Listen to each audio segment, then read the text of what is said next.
Phone charge ஏற மாட்டேங்குதே. உங்களதான். கூப்பிட்டீங்களா?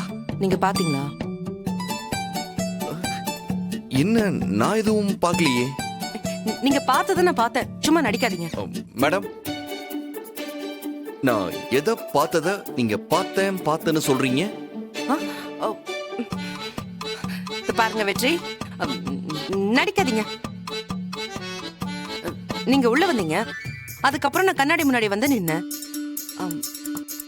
அப்போ நீங்க என்ன வேற மாதிரி பாத்தீங்க.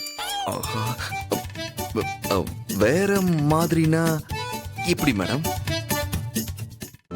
இன்றே டவுன்லோட் செய்து உங்கள் ஃபேவரட் ஷோக்களை என்ஜாய் பண்ணுங்க.